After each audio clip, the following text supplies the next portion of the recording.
आज की इस वीडियो में हम बात करेंगे कक्षा 10वीं के विज्ञान के 40 मोस्ट वीवीआई जिसको MVVI वस्तुनिष्ठ प्रश्न यानी कि ऑब्जेक्टिव क्वेश्चन के बारे में बात करेंगे दोस्तों। तो आज किसी भी बोर्ड से आप अगर एग्जाम दे रहे हैं, चाहे वह बिहार बोर्ड से हो, यूपी बोर्ड से हो, छत्तीसगढ़ MP बोर्ड, कोई भी हो, भारत के किसी भी बोर्ड से अगर आप हिंदी मीडियम से 10वीं कक्षा के एग्ज़ाम दे रहे हैं तो आपके लिए यह वीडियो बहुत ही लाभदायक होगा और बहुत ही हेल्पफुल होगा। तो चलिए दोस्तों, वीडियो को शुरू करने से पहले बता देता हूं, मैं हूं संजीत और आप देख रहे हैं डेली पढ़ो यूट्यूब चैनल। दोस्तों, इस वीडियो को शुरू से अंत तक जरूर देखिएगा, आपके बहुत ही फायदे की वीडियो होने वाली है। चलिए वीडियो को शुरू करते हैं। तो फाइनली दोस्तों आगे हम पहले क्वेश्चन पर, जैसे कि आप देख सकते हैं आपके सामने पहला क्वेश्चन आ गया है। पहला क्वेश्चन जैसे कि आप देख सकते हैं यहाँ लिखा हुआ है, ऐसे तत्व जो इलेक्ट्रॉनों को त्याग कर धनात्मक आयन बनाते हैं कहे जाते हैं। आप जानते हैं कि तत्व दो प्रकार के जो है आयन बना सकते हैं, धनात्मक और ऋणात्मक। तो यहाँ आपको पूछा जा रहा है धनात्मक आयन बना सकते हैं, उसको क्या कहते हैं। तो इसका सही आंसर हो जाएगा दोस्तों, आप लोग कमेंट करके भी बताते रहना। इसका सही आंसर हो जाएगा B, धातु। जो धनात्मक आयन बनाते हैं उसको हम धातु कहते हैं। अगला क्वेश्चन है, देख सकते हैं दोस्तों आपके सामने आगे अगला क्वेश्चन 2 नंबर क्वेश्चन है। यहाँ से आप पढ़ सकते हैं दोस्तों, 2 नंबर क्वेश्चन लिखा हुआ है, लोहा पर जिंक लेपित करने की क्रिया को क्या कहते हैं। लोहा पर जिंक को लेपित करने की क्रिया को क्या कहते हैं। तो यहाँ पर जो ऑप्शन देख सकते हैं दोस्तों, 4 ऑप्शन आपके सामने हैं, आप जल्दी से जल्दी कमेंट करके बताइए। तो इसका आंसर चलिए दोस्तों हम बता देते हैं। तो इसका आंसर है C, गैल्वेनीकरण। इसको हम जस्तीकरण भी बोलते हैं, लेकिन यहाँ जस्तीकरण ऑप्शन नहीं है, तो इसका सही आंसर हो जाएगा C, जो कि आप देख सकते हैं गैल्वेनीकरण। आपके सामने दोस्तों तीसरा क्वेश्चन आ गया है। तीसरा क्वेश्चन आप यहाँ से पढ़ सकते हैं, लिखा हुआ है निम्न में कौन सहसंयोजी यौगिक है। यहाँ थोड़ा मिस्टेक हो गया टाइपिंग में, सहसंयोजी यौगिक लिखाएगा, यहाँ यौगिक लिखा गया है।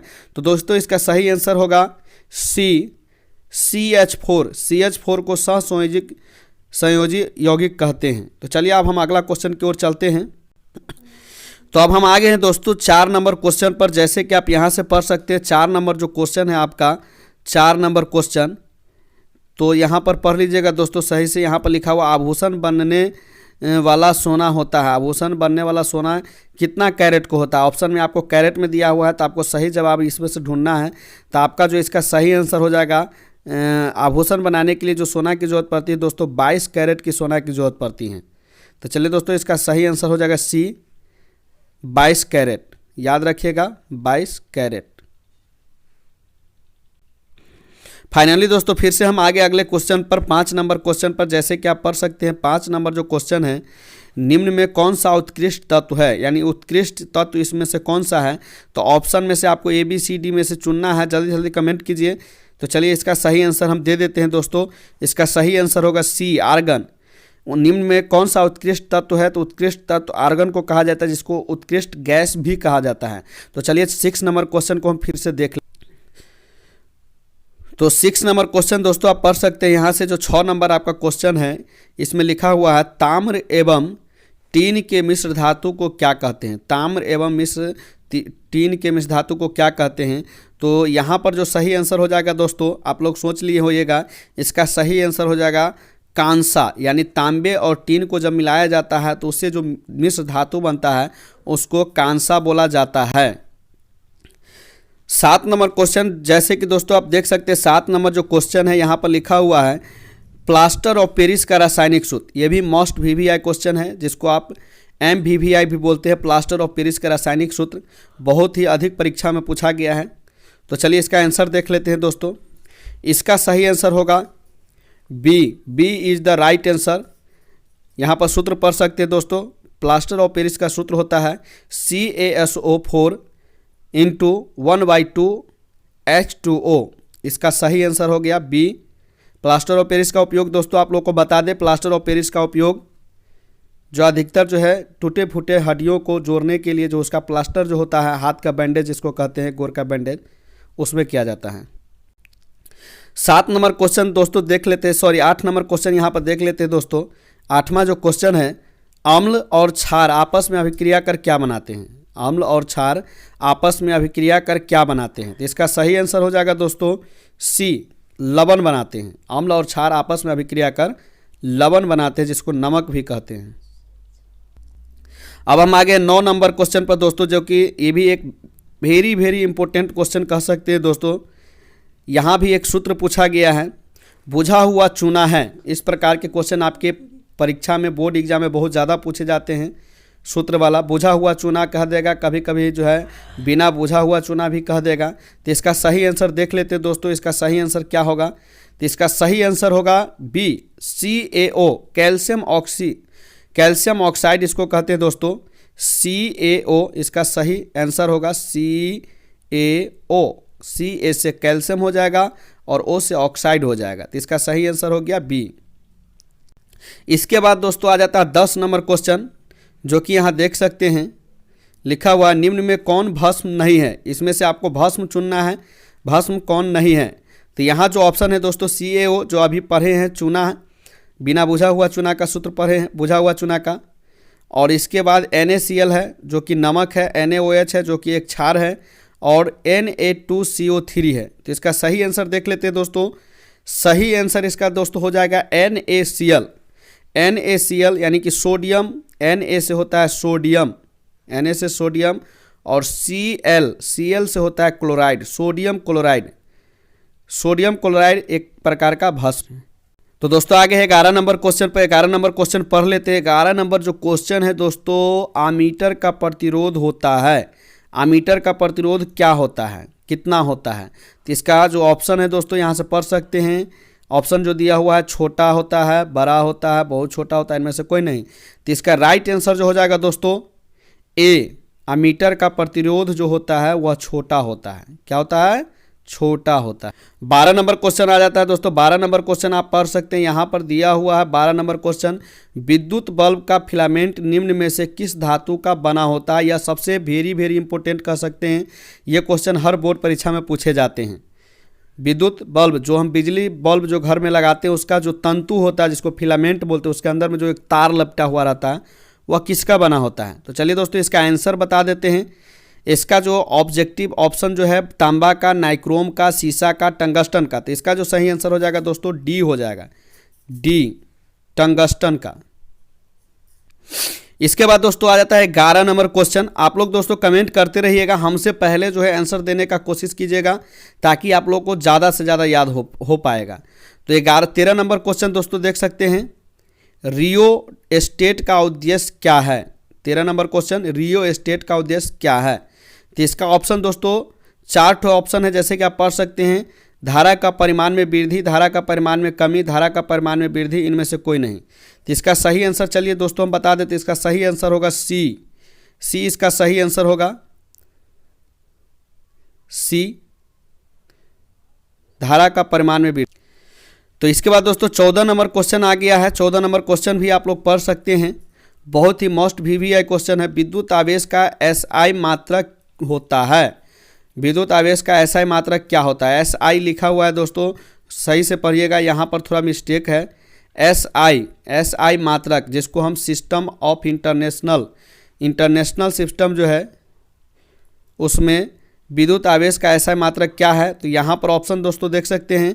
ऑप्शन में है वोल्ट, ओम, जूल, कूलाम। तो इसका सही आंसर हो जाएगा दोस्तों विद्युत आवेश का SI मात्रक डी ऑप्शन हो जाएगा, कूलाम। डी ऑप्शन हो जाएगा कूलाम, विद्युत आवेश का SI मात्रक। इसके बाद 15 नंबर क्वेश्चन दोस्तों पढ़ लेते हैं। 15 नंबर क्वेश्चन जो है यहाँ पर देख सकते हैं, यहाँ लिखा हुआ है, श्वसन के अंतिम उत्पाद क्या है? श्वसन की जो अभिक्रिया होती है उसका अंतिम उत्पाद क्या है? तो इसका ऑप्शन दिया हुआ है CO2 और H2O। बी ऑप्शन में है CO2 और ऊर्जा, सी ऑप्शन में है H2O और ऊर्जा, और डी ऑप्शन में है CO2, H2O और ऊर्जा। तो इसका सही आंसर हो जाएगा दोस्तों, कमेंट कीजिएगा आप लोग भी, अगर आप लोग में से कोई जानते हैं तो जल्दी जल्दी कमेंट कर दे। इसका सही आंसर होगा दोस्तों ए, CO2 और H2O, इसका सही आंसर होगा ए। तो फाइनली हम फिर से आ गए हैं 16 नंबर क्वेश्चन पर। 16 नंबर क्वेश्चन भी हम पढ़ लेते हैं। यहाँ लिखा हुआ है, दांत की सबसे ऊपरी परत है।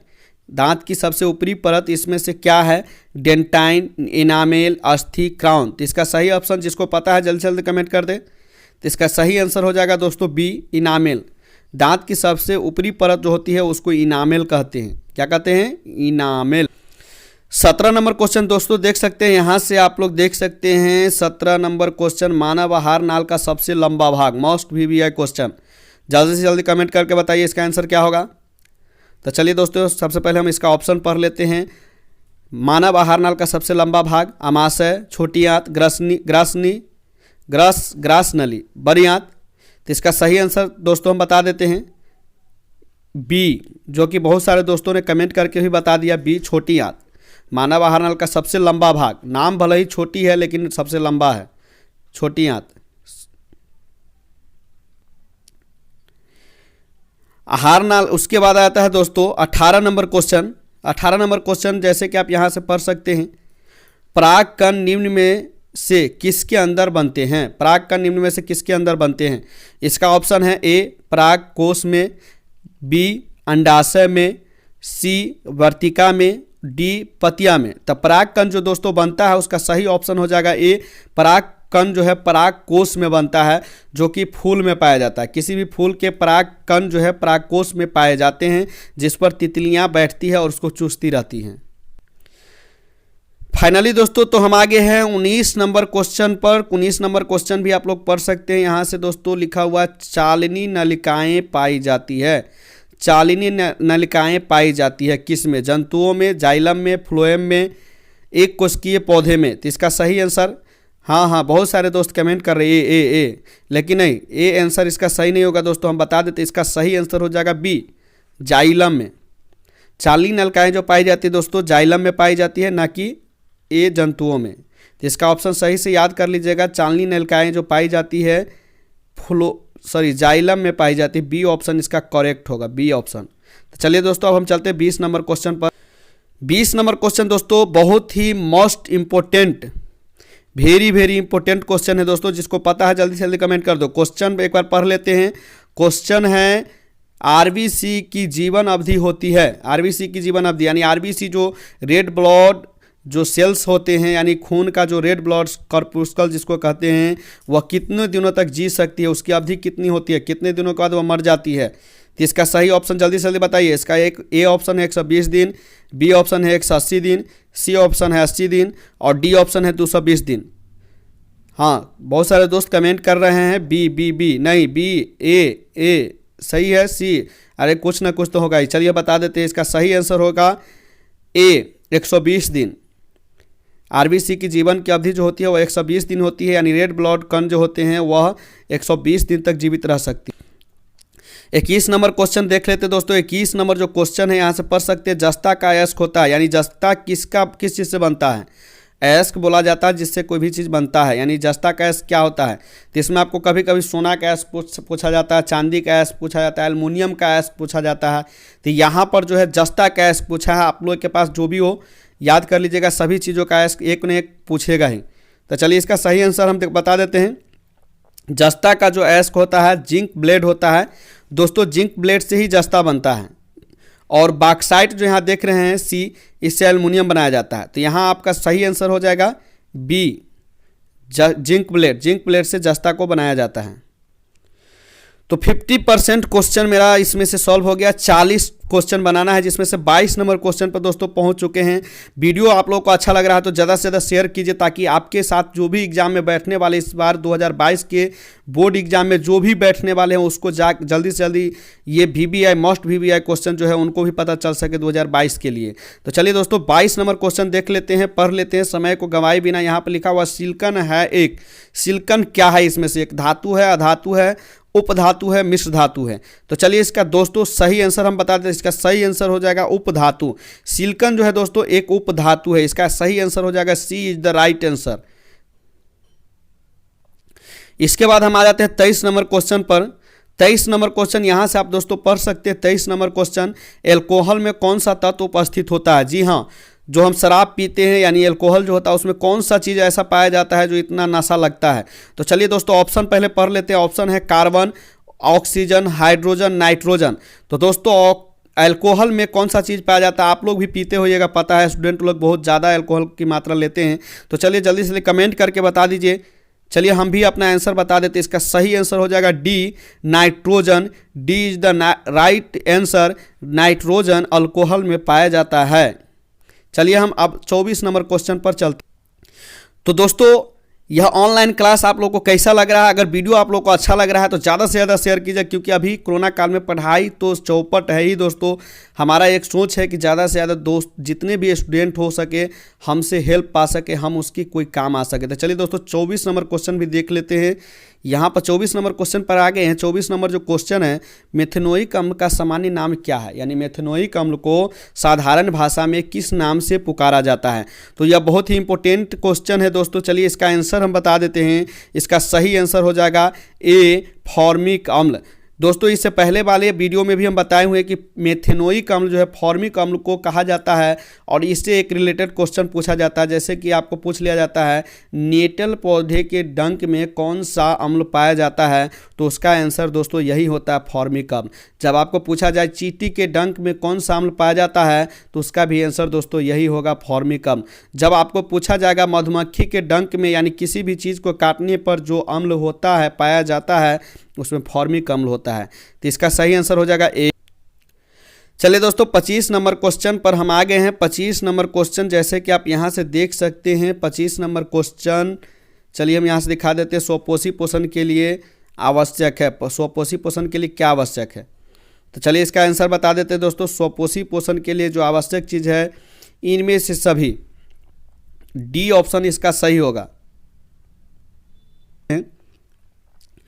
तो दोस्तों स्वपोषी पौधे का जो स्वपोषी पोषण के लिए जो आवश्यक पदार्थ होते हैं सभी, यानी कि स्वपोषी जो होते हैं उनके लिए क्लोरोफिल, कार्बन डाइऑक्साइड, जल और सूर्य प्रकाश की जरूरत पड़ती है, इसीलिए इसका सही आंसर हो जाएगा डी, यानी इनमें से सभी। तो आप जानते हैं कि स्वपोषी जो होते हैं हरे पौधे को कहा जाता है, और उनका जो भोजन बनता है प्रकाश संश्लेषण के द्वारा बनता है, जिनको इन चारों चीज़ों की जरूरत पड़ती है। तो इसका डी ऑप्शन सही हो जाएगा। चलिए 26 नंबर क्वेश्चन देख।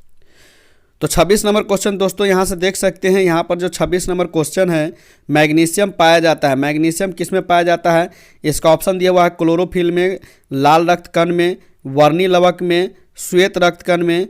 तो इसका सही आंसर हो जाएगा दोस्तों मैग्नीशियम जो पाया जाता है वह क्लोरोफिल में पाया जाता है। इसका सही आंसर हो जाएगा ए, क्लोरोफिल में। चलिए अब हम 27 नंबर क्वेश्चन को भी, 27 नंबर क्वेश्चन जो है दोस्तों देख सकते हैं यहाँ से लिखा हुआ है 27 नंबर क्वेश्चन, तैलीय कागज होता है। तैलीय कागज क्या होता है, तो इसका सही ऑप्शन क्या होगा, इसका देख लेते हैं। इसके 4 ऑप्शन जो है उसमें से सही ऑप्शन हो जाएगा ए, तेल लगा हुआ कागज को तैलीय कागज कहते हैं, और इसका सही आंसर हो जाएगा पारदर्शक। यानी जब आप किसी भी कागज में तेल लगा देते हैं तो वह जो है आपको जो है थोड़ा थोड़ा आर पार दिखने लगता है, इसलिए इसको पारदर्शक कहते हैं। कभी कभी इसको आप पारभाषक भी बोल सकते हैं, क्योंकि इससे धुंधला दिखता है। 26 नंबर क्वेश्चन दोस्तों, 26 नंबर क्वेश्चन का आप लोग कमेंट करके जवाब जल्दी से जल्दी बता दीजिए। यहाँ 28 नंबर क्वेश्चन है। 28 नंबर क्वेश्चन जो आपका है यहाँ पर, लेंस द्वारा उत्पन्न आवर्धन की एसआई इकाई, यानी जिसको मात्रक बोलते हैं उसी को इकाई भी बोलते हैं। तो लेंस द्वारा जो उत्पन्न आवर्धन होता है उसका मात्रक यानी इकाई क्या होता है, तो इसका जो है ऑप्शन दिया हुआ है मीटर में, सेंटीमीटर में, मिलीमीटर, मात्रक विहीन। तो हम बता दें दोस्तों जो आवर्धन होता है उसका कोई मात्रक नहीं होता है, तो इसका सही आंसर हो जाएगा डी हो जाएगा मात्रक विहीन, यानी कि लेंस द्वारा जो उत्पन्न आवर्धन होता है उसका कोई मात्रक नहीं। 29 नंबर क्वेश्चन है, प्रकाश की चाल विभिन्न माध्यमों में, कहता है प्रकाश की चाल विभिन्न माध्यमों में। 29 नंबर क्वेश्चन दोस्तों पढ़ लीजिएगा। प्रकाश की चाल विभिन्न माध्यमों में समान होती है, भिन्न भिन्न होती है, ए और बी दोनों, इनमें से कोई नहीं। तो इसका सही आंसर हो जाएगा दोस्तों, चलिए सही आंसर बता देते, इसका हो जाएगा बी। प्रकाश की चाल जो है अलग अलग माध्यमों में अलग अलग होती है, सरल माध्यम में कुछ और होती है और विरल माध्यम में कुछ और होती है। तो चलिए दोस्तों अब हम 30 नंबर क्वेश्चन, तो 30 नंबर क्वेश्चन जैसे कि आप देख सकते हैं 30 नंबर क्वेश्चन है वायु में प्रकाश की चाल निर्वात की अपेक्षा होती है। वायु में प्रकाश की चाल निर्वात की अपेक्षा क्या होती है, कम, ज़्यादा, समान, इनमें से कोई नहीं। तो इसका सही आंसर हो जाएगा दोस्तों ए, वायु में प्रकाश की जो चाल होती है वह निर्वात की अपेक्षा कम होती है। निर्वात में प्रकाश की चाल ज़्यादा होती है और वायु में कम होती है, और उससे भी कम पानी में होती है। 31 नंबर क्वेश्चन है। 31 नंबर क्वेश्चन, मानव शरीर की सबसे लंबी कोशिका क्या होती है, अस्थि कोशिका, पेशी कोशिका, न्यूरॉन, मास्टर सेल।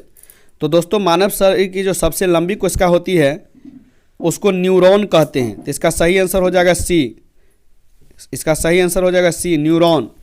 यानी मानव शरीर की जो सबसे लंबी कोशिका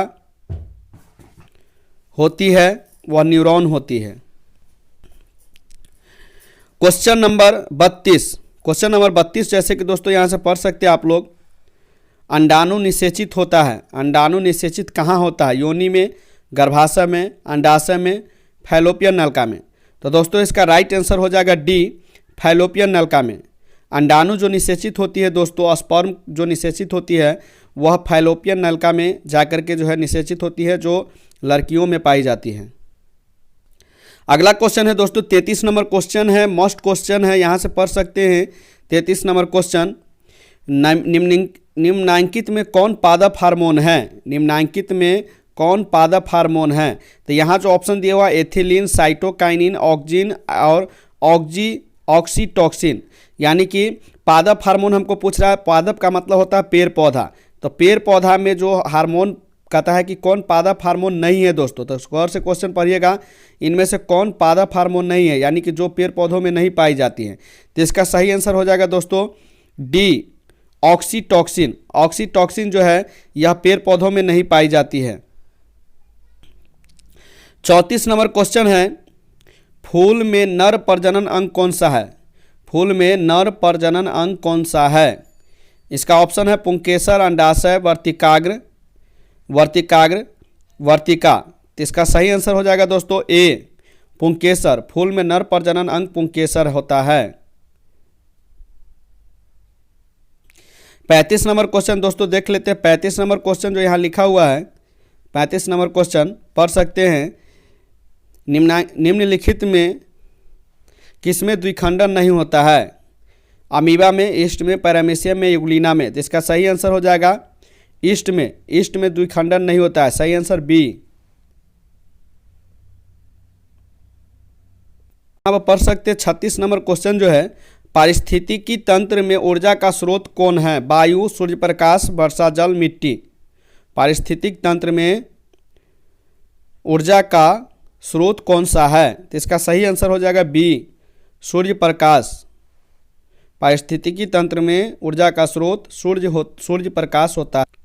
37 नंबर क्वेश्चन है दोस्तों, यहाँ से आप पढ़ सकते हैं, निम्नलिखित में किसे आनुवांशिकी का पिता कहा जाता है?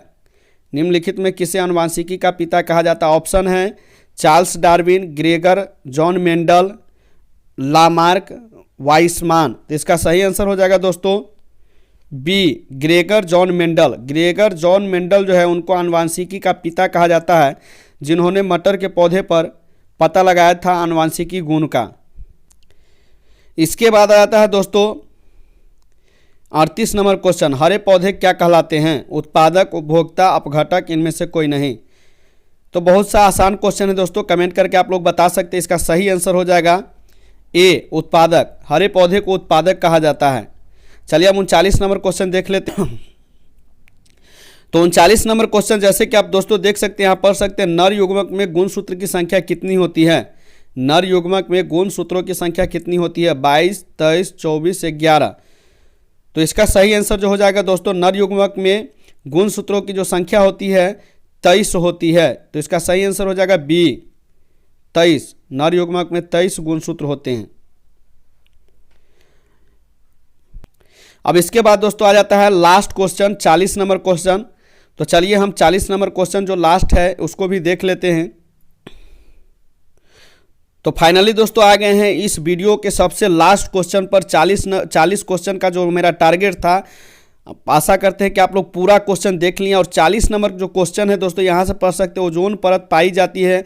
बहुत ही इजी क्वेश्चन है, ओजोन परत पाई जाती है कहाँ? तो चलिए हम सेकेंड समय देते हैं, 5 सेकेंड का समय देते हैं। आप लोग जल्दी से जल्दी कमेंट करें इसका आंसर क्या होगा। पहला है एस्ट्रोस्फीयर, एक्सोस्फीयर, आइनोस्फीयर, ट्रोपोस्फीयर में। इसका सही आंसर क्या होगा दोस्तों? जल्दी से जल्दी कमेंट करें। तो चलिए दोस्तों हम इसका सही आंसर बता देते हैं, समय पूरा हो गया है। इसका सही आंसर होगा स्ट्रेटोस्फीयर, ये इसका राइट आंसर होगा दोस्तों। तो आज का वीडियो यहीं पर समाप्त करते हैं दोस्तों। उम्मीद करते हैं कि वीडियो आप लोग को अच्छा लगा होगा। अगर आप लोगों को वीडियो अच्छा लगा हो तो ज़्यादा से ज़्यादा कमेंट करें, वीडियो को शेयर करें, लाइक करें और जाते जाते कहेंगे दोस्तों, अगर आप हमारे चैनल पर नए हो तो चैनल को सब्सक्राइब करके बेल आइकन घंटी को जरूर दबा लेना, ताकि इसी तरह के मोस्ट VVI क्वेश्चन जो बोर्ड के हैं, बिहार बोर्ड के हो, यूपी बोर्ड के हो, MP बोर्ड के हो, कोई कहीं का भी स्टूडेंट हो, उसके लिए हम लेकर के आते रहेंगे। दोस्तों वीडियो कैसा लगा कमेंट करके ये भी जरूर बताइएगा। चलिए दोस्तों, आपके कमेंट का इंतजार रहेगा।